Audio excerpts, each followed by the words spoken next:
Hola, muy buenos días. Voy a hacer un breve video con referente a las actividades de esta semana. Voy a hablarles un poquito de los mecanismos gastrointestinales y las alteraciones que sufre el sistema digestivo con referencia a el síndrome gastroesofágico o reflujo gastroesofágico. Para ello es importante recordar que el sistema gastrointestinal está compuesto por varios órganos que sostienen la función de digerir, es decir, la transformación de los alimentos, y estos puedan ser absorbidos para utilizarse en algunos otros lugares. Las funciones del aparato digestivo están compuestas principalmente a través de lo que viene siendo la boca. Ahí se realiza la ingestión. Luego esta pasa a través del esófago hacia el estómago y ahí se secretan ciertas sustancias para favorecer lo que viene siendo la digestión. Al momento de masticar y pasar los alimentos de la boca hacia el estómago a través del esófago, pues existen ciertos mecanismos de peristalsis que va a favorecer al momento de ingresar al estómago, pues que ya estén mezclados, que ya estén hechos muchos pedacitos y las enzimas de la que tenemos en la cavidad oral, la lipasa, sobre todo salival, va a ayudar un poco a que se lleve a cabo esa digestión. En el intestino delgado, ahí se lleva la mayor cantidad de absorción de nutrientes y en el intestino grueso, pues vamos a tener nosotros lo que viene siendo absorción también de nutrientes, pero sobre todo lo que es el almacenamiento para posteriormente pasar al recto y defecar. La boca está compuesta por glándulas salivales, pero también tienen estas eh, tienen los dientes y los cuales van a hacer que trituren y hagan segmentos los alimentos. Entonces, al momento de poder nosotros tener un tamaño menor en los alimentos, esos van a pasar a la cavidad oral, al esófago, y pues a esto le vamos a decir que se llama bolo alimenticio y puede haber una buena deglución. Las glándulas salivales están produciendo amilasa y lipasa, que estos van a degradar carbohidratos y ácidos grasos, y eso va a hacer que nosotros tengamos mayor facilidad para la formación del bolo alimenticio. El esófago es un tubo que lo que hace es transportar los alimentos de la cavidad oral hacia el estómago y no produce enzimas digestivas. Sin embargo, ese movimiento que nosotros hacemos en la deglución de los alimentos va a favorecer, al tener un esfínter esofágico superior y un esfínter esofágico inferior, que los alimentos no se regresen a la cavidad oral. El abdomen está recubierto por unos pliegues que se llaman peritoneo, y estos van a tener una gran circulación y la presencia de vasos linfáticos y lo que vienen siendo nervios, y esto va a ayudar a contraer y favorecer la protección a los órganos abdominales. El estómago tiene la función, en este caso, de producir a través de ciertos movimientos involuntarios peristálsicos esa emulsificación de lo que son los alimentos que pasaron de la cavidad oral a él, y esos movimientos van a hacer que se mezclen todos los alimentos y por lo tanto lograr hacer todavía un poco más pequeños, para posteriormente poder en el tránsito intestinal poder absorber en este caso los alimentos.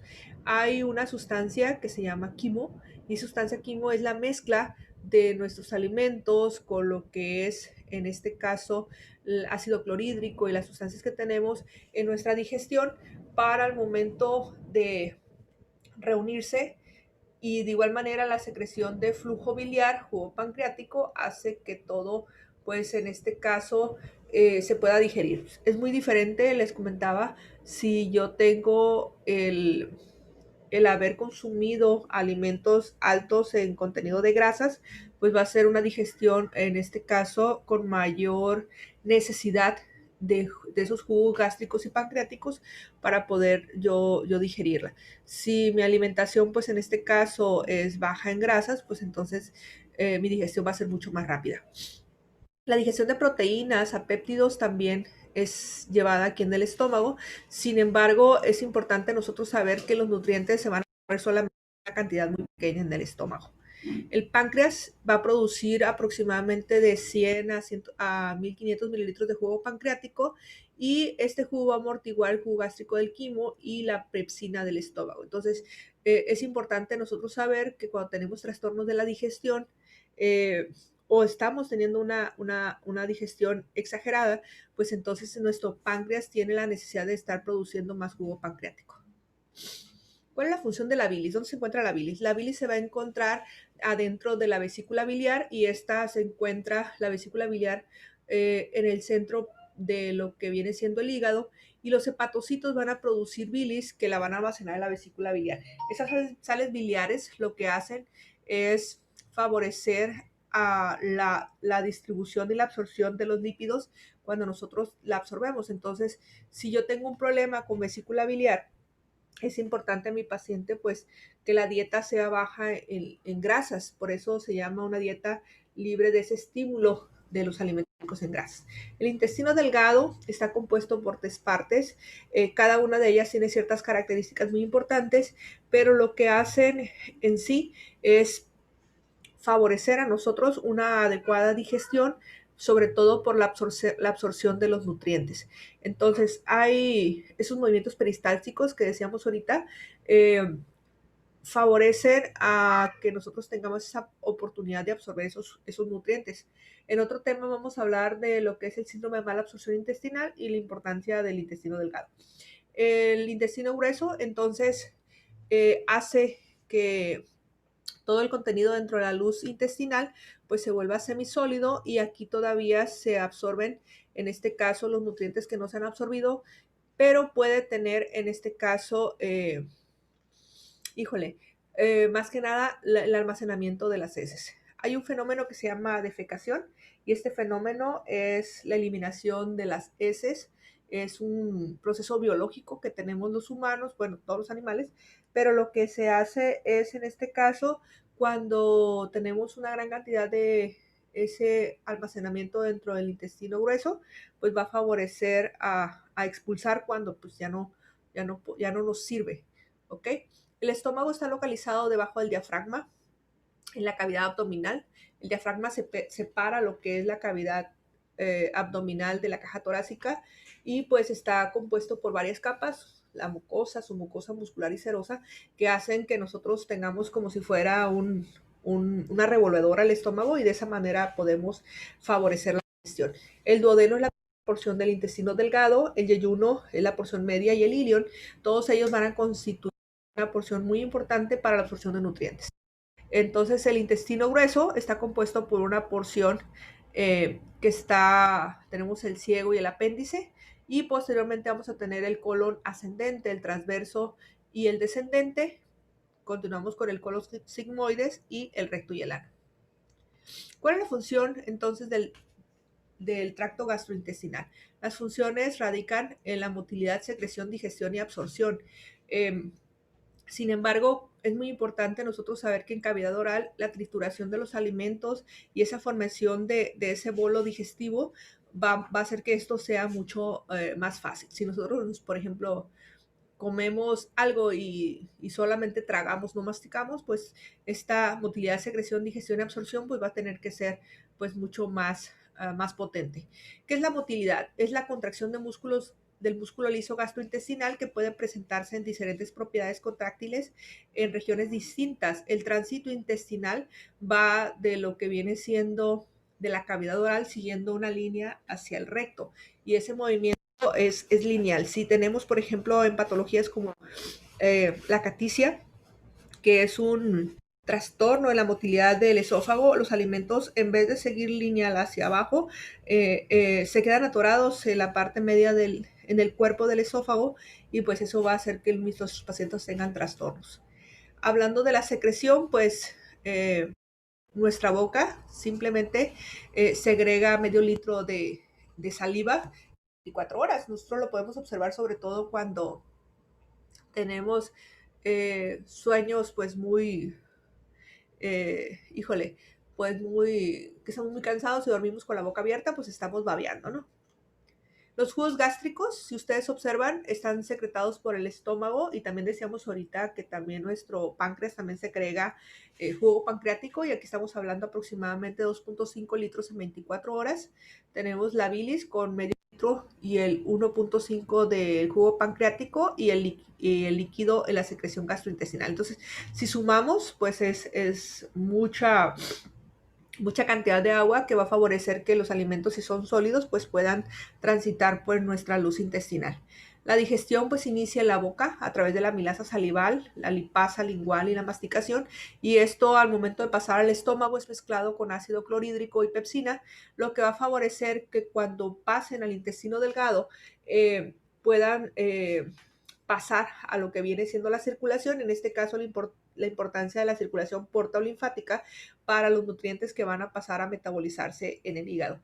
Entonces, esa absorción que tenemos nosotros del intestino delgado para pasar a la circulación porta, pues es muy importante. Cuando hablamos de patologías que tienen que ver con el alimento que pasa de la boca hacia el estómago, estamos obligados a hablar del reflujo gastroesofágico. El reflujo gastroesofágico consiste en ese paso de ese contenido que no sigue la forma lineal que debería de ser. Hay muchas causas, unas pueden ser por fallas en esos esfínter, el esfínter esofágico inferior o el superior, pudiera haber alguna resistencia de la mucosa, ahorita decíamos una alimentación alta en grasas, si el paciente tiene alguna situación que impida el tránsito de los alimentos hacia el estómago, por ejemplo, en las personas que tienen obesidad, las mujeres embarazadas o el uso de fajas abdominales, pues también va a conllevar a que el tránsito pues sea, en este caso, difícil. Hay ciertos alimentos, como vienen siendo las bebidas cafeinadas o carbonatadas, el tabaquismo y el alcohol, que favorecen a que esos esfínteres se relajen. ¿Qué refiere el paciente? El paciente puede referir pirosis, regurgitación, disfagia o dinofagia o la presencia de vómitos. Incluso esa regurgitación puede irse acompañada de rumiación. ¿Qué es pirosis? El paciente refiere que los alimentos se regresen y refiere dolor por los ácidos grasos el ácido clorhídrico, perdón, del estómago. Al momento de pasar a cavidad oral, el paciente refiere como si le estuviera quemando. La regurgitación es el paso de los alimentos del estómago hacia la cavidad oral, y lo que decía rumiación pues es cuando esos alimentos nuevamente se mastican y se vuelven a deglutir. Esa es una característica que tienen pues un grupo de animales que son los rumiantes, ¿sí? La disfagia es la dificultad que tiene el paciente para tragar, y la odinofagia es el dolor que tiene el paciente para deglutir después de estar presentando ese reflujo. Y pues los vómitos es franco cuando los alimentos se regresan y es una cantidad exagerada de ellos, acompañados pues obviamente de los jugos gástricos. Al momento del paciente de sufrir esos síntomas esofágicos, pueden estar acompañados al momento de vomitar o al momento de la pirosis, de tener cambios en lo que es el sistema respiratorio, y por lo tanto se va a ver reflejado si el paciente broncoaspira con dolor torácico, incluso con tos. Hay una frecuencia muy alta en los pacientes que tienen esa pirosis de diario, esa sensación de quemazón en la cavidad oral, ¿sí? Y las personas que toman antiácidos de manera frecuente, pues tenemos nosotros que estar verificando eso. Habla aquí de la importancia de los lactantes, la posición en cómo, en el caso de los lactantes de grupo etario, la posición de comer, cómo comen, y su alimento pues es líquido. Entonces el paciente tiene que estar semifowler, y para tener una adecuada digestión pues es importante las pausas, o sea, poner horarios en la alimentación de estos pacientes y que no estén en decúbito dorsal. ¿Cuáles son las complicaciones que van a presentar nuestros pacientes? Y es importante nosotros por lo menos una vez al año hacer una endoscopía. Es porque podemos tener cambios en la mucosa esofágica, ¿sí? Sin embargo, pues hay patologías que no solamente es cambio en la mucosa, sino pudiéramos tener neoplasias como es el adenocarcinoma esofágico, el esófago de Barrett, o problemas muy importantes que van a hacer que nuestro paciente, pues, definitivamente ese epitelio cambie, como las úlceras pépticas y la presencia de hemorragias. ¿Cómo hacemos nosotros el diagnóstico? Ahorita les decía, una endoscopía por lo menos una vez al año en esos pacientes que sospechamos insuficiencia de los esfínteres, la medición de de la pHmetría para ver nosotros cómo está cambiando la acidez en nuestros pacientes, que favorece la presencia de reflujo. Ahorita decíamos en los pacientes lactantes, pues elevar la cabecera en la posición semi-Fowler, pero en los adultos evitar café, tabaco, grasas y el uso de fármacos que van a ayudar a disminuir la secreción gástrica. Ahorita les decía, hablando de la calasia, es un trastorno del músculo liso del esófago que hace que cambie, ¿sí? Y por lo tanto esa no relajación del esfínter hace que los alimentos se queden ahí y poco a poco vamos a tener nosotros la presencia de alimentos adentro del esófago y esos van a regresarse.